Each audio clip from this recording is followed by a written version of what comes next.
Hello, and welcome to Tell Me How You Did It. I'm Namrata Zakaria, and I'm here to bring to you my handpicked list of some of India's finest brands. Yes, our best homegrown companies that can compete with the world's best and still win the battle hands down. These companies range from food, fashion, and film to home, art, and design. I'm only too happy to talk to the founders who not only chased their rainbows, they also made India proud. Make sure you tune in at htsmartcast.com week after week to shake the hands that built our best businesses. Listen to them tell me how they did it. Hello. This week I'm talking to one of the founders of the Bangalore Watch Company.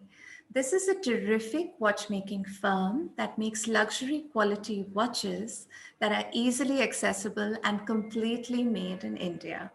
In fact, it even tells us the story of India in the 21st century.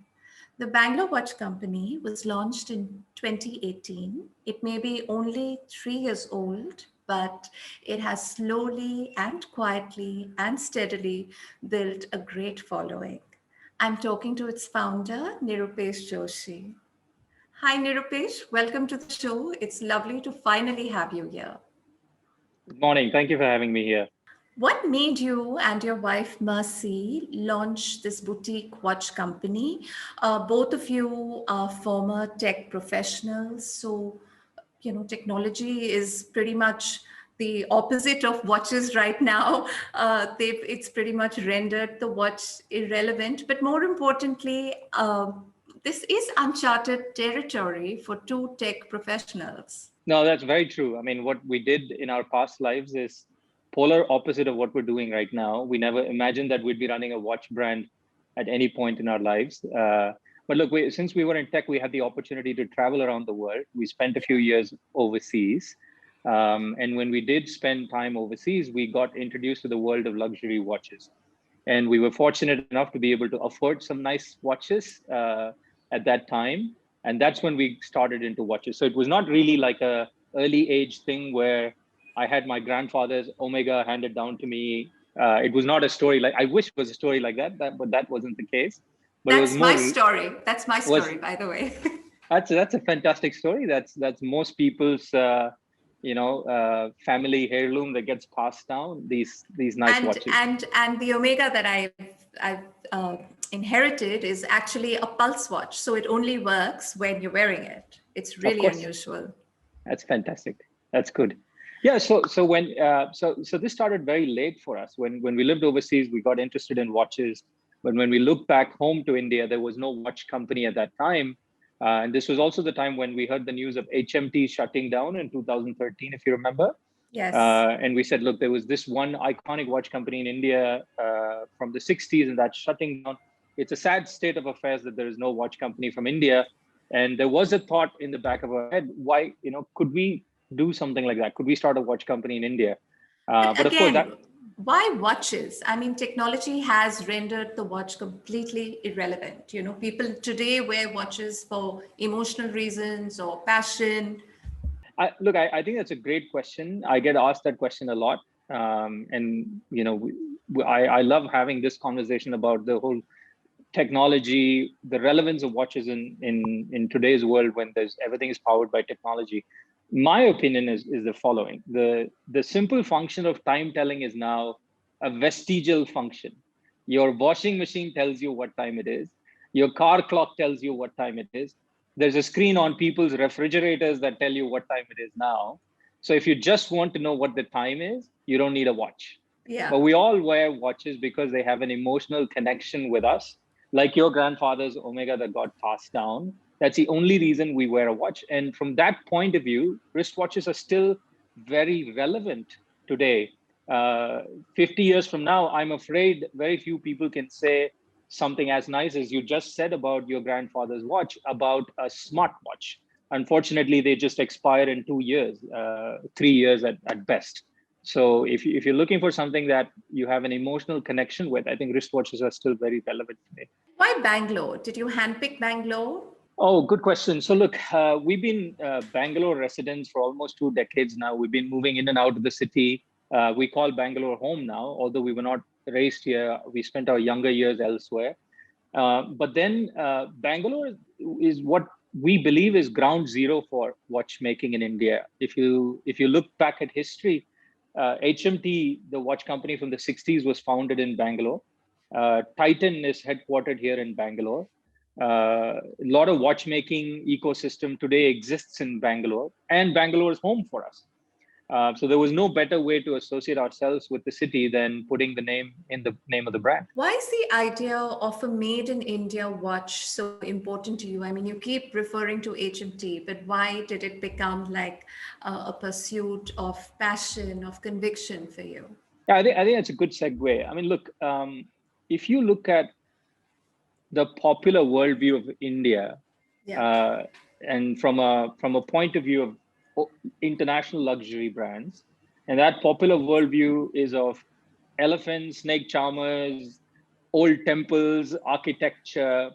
But I think one of the things that Mercy and we've been yearning to do is to tell stories from a modern 21st century view of India.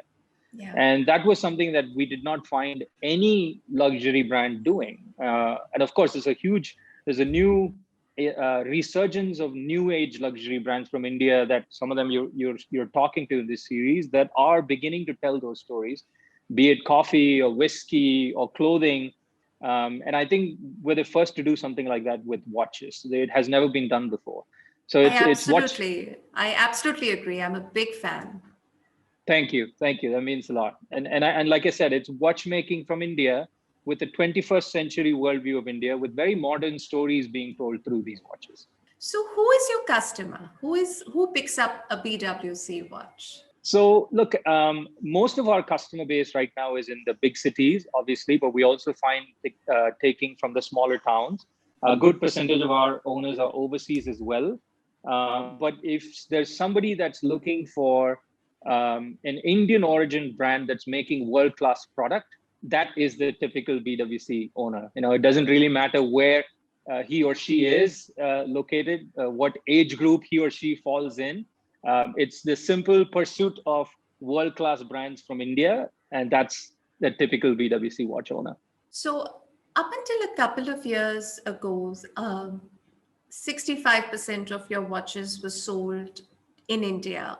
Has that number changed? I believe now I think about 75% of our watches are sold in India. About 25-30% are still sold overseas.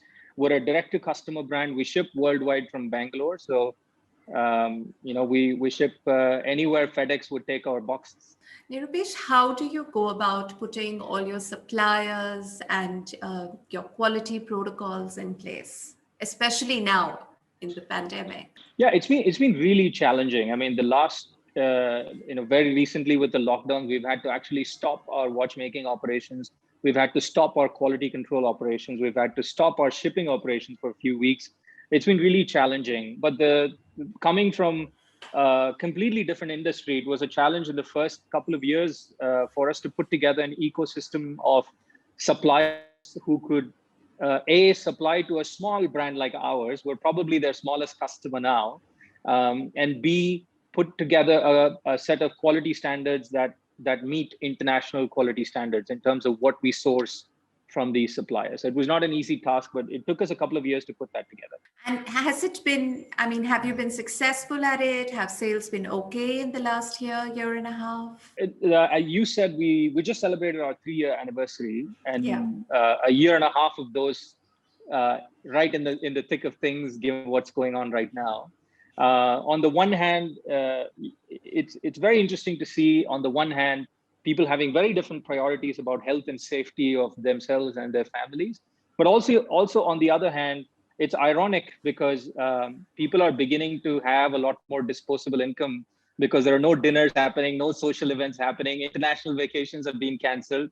So we find ourselves talking to a lot of people that want to spend their disposable income in buying some nice watches for themselves. So we've been doing quite okay. That's great.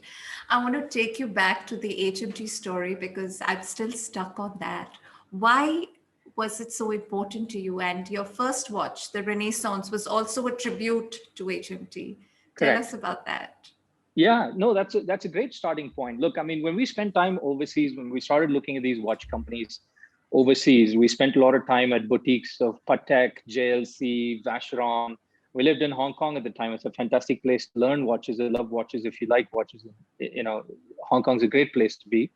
One thing that stood out to us is every single watch company was weaving stories with their watches. It had to be a story about a particular, a valley in the Switzerland, or it has to be a story of a particular Air Force squadron in the US, or it has to be a story of a particular plane in World War II. But it was always about watches that had backstories.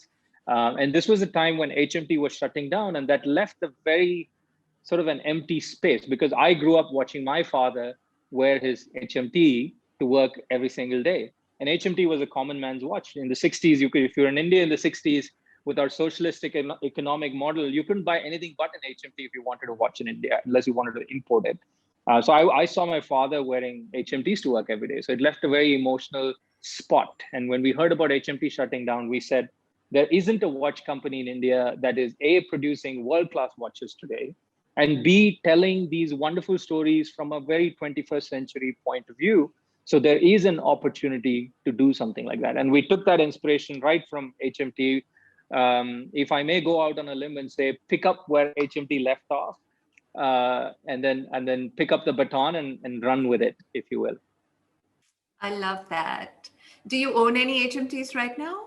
I do. I do have a couple of HMT Janatas and HMT Yeah, yeah, Pilots, yeah, which yeah. are iconic. I do have some of those. Yes. Tell us about your watch collection. Oh, okay. So my watch collection is very simple. I like to go for very simple, classic, timeless pieces. And there was a question recently about from one of our owners to say, okay, how do you, when you design watches yourself, how do you make sure there is no personal bias in design? And my response was that there has to be personal bias. That's why we're a small boutique watch company. If there's no personal bias, there is no life in these watches. So there's obviously a lot of personal bias in the watches that we design. As creative director, the watches that we design are the kind of watches that I'd like to wear. So I go for anything that has a timeless design. If you look at a watch today, if that watch design is relevant 50 years from now, that's kind of the watches I like to wear. Give me a number. How many? Oh, how many? So I had to downsize a lot. So I had about 16, 17 watches. I was not crazy. I didn't have 200 watches, but I went for very specific watches. I had about 16, 17 watches, but I had to downsize a lot. Mercy and I have invested a significant portion of our life savings into this business when we started it. So that downsizing had to happen before we moved back to India, as you'd understand. So the Mark One is clearly the PwC's most popular timepiece, and now there's soon going to be a second generation of it. Take us through the story. Yeah, that's a great story. Look, I've been fascinated with fighter planes since when I was young. I still remember going to see. I grew up in Chennai when I was young, and I still remember going to see the INS Vikrant parked on the beach in Marina Beach in Madras. Yeah, I was sitting yeah. on my dad's shoulders because it was too crowded and I couldn't see, and I saw these fighter planes take off from the ship. That's my first memory of fighter planes, and since then I was always obsessed with fighter planes. And even when we lived overseas, when I look for watches, I always look for pilot style watches, right? Which have like this aviation inspiration. But one of the things that stood out to us when we wanted to start the brand is, why isn't there a pilot watch or an aviation watch with an Indian backstory? I mean, the Indian Air Force, we all dearly love. Yeah. There has to be a watch that is based on the Indian Air Force and a tribute to an iconic fighter plane of the Indian Air Force. So that was the root of the story for the Mark One. But later, when we did our research, we figured that probably the most iconic story to be told is the story of the first supersonic fighter plane, which is the MiG-21 Type 77, which played a huge role in the 1971 Bangladesh liberation campaign, and then served in the Indian Air Force for 50 years and then retired in 2013. So we took that story as the backstory of the entire collection. So if you see the designs inspired by fighter jet cockpits, it glows in the dark. We've used luminous material from Switzerland. The straps are inspired by the harness in the cockpit of the MiG-21 fighter jet. There's three MiGs flying in formation on the case back. So the entire collection is a narrative of a celebration of Indian Air Force. And as you said, it's done quite really well, because there isn't a story like that in good quality watchmaking today. Nirupesh, if you will allow me to ask you a business question in general, the Titan launched a watch earlier this year that cost 2 lakhs, the Edge Mechanical, I think it's Mhm. called. How Yes. do you see this as a development for the Indian market? I mean, are we ready to pay lakhs for a made in India watch? I think we are. I think we are. Look, I mean, when we started 3 years ago, we put a significant portion of our trust and also savings in the business, and we knew we were ahead of the curve. But I think we are ready. We're at a point now that everybody's beginning to ask the question. Look, now in India, you have access to all the international brands. Any watch, if you're a watch connoisseur, if you want to buy a watch in India, you get access to all the brands right now. But I think people are beginning to ask the question of, okay, why is this watch special to me besides the brand logo on the dial? And how can I connect with this watch? And that connection with the watch could mean many things. It could be because you connect with the Indian Air Force story. It could be because it is a made in India watch. It could be because you connect with it because your grandfather wore the same Titan that you want to wear now. It is an emotional connection, and people are beginning to ask that question. And I have no doubts that in the ability or the purchasing power of the Indian customer now to be able to spend 2 lakhs on a watch. I see this as a very positive development. Interesting. Have you launched a women's line yet? Yes, our second collection was a women's line. We called it Stree for women. And it was an extension of our first dress watch collection for gentlemen. And we called it the ladies' dress watch. So it's a very dressy, classic watch that you could wear for festivities or when you'd like to dress up in more Indian traditional wear. And that did quite well also. So it was received as well as your men's watches? Yes, it has been received as well as the men's watches. Yes. That's fantastic to hear. But you know, Nirupesh, globally, there's a trend of gender neutral, sort of unisex watches. Are you trying to, is BWC trying to, does that have that in mind and trying to bring about a watch that both can wear? I think so. Yes, I do think so. Look, I mean, a few years ago, boyfriend jeans was a trend. And now boyfriend watch or husband's watch is a trend. We're seeing this across the board.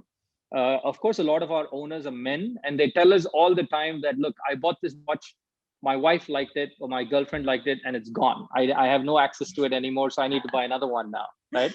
I don't know where you stand with respect to the whole boyfriend watch thing, but it's a thing. We are beginning to see a more gender neutral approach where there is no classification between a men's watch and a women's watch. And we're also going towards a more compact mid-size case sizes, not making it oversized at 43 or 46 So we're also sort of moving in that direction, and we're clearly seeing this with our owners as well. What's next for BWC? Where are you going to be 5 years from now? Oh, 5 years is a long term, right? I don't know if we're thinking clearly 5 years from now, as well as we're thinking business continuity for the next year. Honestly, right? I mean, Really? I think a lot of the business owners are pretty much in that stage right now. But look, I think one of the things that we sort of set out as a direction for us is to say, okay, when we build this brand, BWC should clearly put ourselves on the radar for world-class watchmaking from India.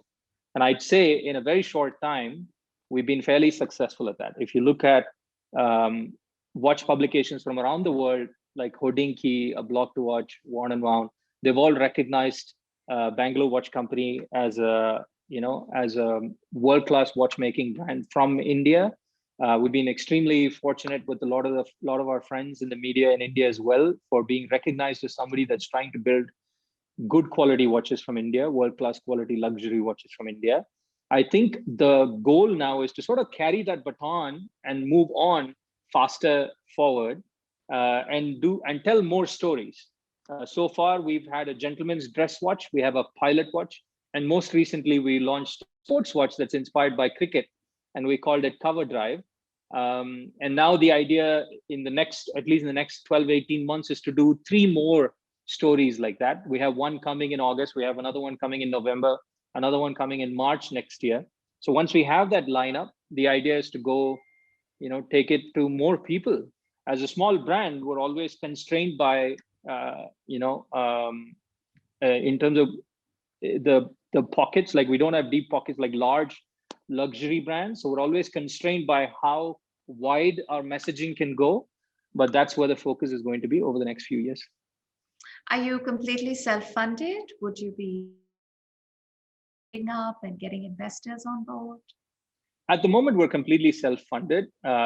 When people ask me this question, I say we're a customer-funded business model. Our customers and our watch owners keep us going, and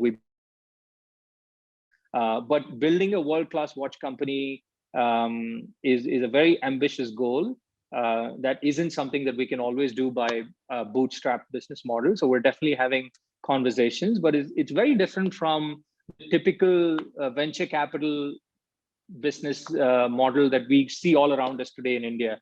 The typical venture capital, and coming from tech, I know this very well, the venture capital business model works for a typical tech company that can go from 10,000 users to 10 million users in a year, but you can't do that with a watch company. So the business model is different, the economics are different, but there are definitely ongoing conversations right now. But it's also a very original space, the kind of space you occupy. I mean, I would pretty much say there's nobody else doing what you do with the conviction and with the finesse. I take that as a compliment. So thank you for that. I meant it as well. Thank you very much. Look, there are other watch companies in India that are doing it, but I do believe that we've sort of set our sights very high in terms of where we want to go. And we're committed to that. And you're right, it's a very original space. It's a niche. It's not a large market opportunity. It's good and bad. I tell my friends all the time, and I say we're the only brand trying to do something like this in India. It's good and bad because it's good because you go with your own convictions. It's bad because you can't learn from other people's mistakes. So I think it's a very original space, and that also sometimes becomes a challenge because when you're having investor conversations, they're looking for references to see, has this happened before? Have they been successful? Nirupesh, it's been so exciting and even educative to learn about the Bangalore Watch Company. I love what you do, and I wish you all the best. Thank you so much for your time. No, thank you very much. I appreciate you bringing me into the show, and I wish you all the best as well. See you soon. Talk to you soon. If you enjoyed the show or not, write to me on Instagram, Twitter, or Clubhouse at Namrata Zakaria. For updates on Tell Me How You Did It, follow us at HT Smartcast. We're on Facebook, Instagram, Twitter, and Clubhouse. To listen to more podcasts, log on to htsmartcast.com or suno naye nazariye se.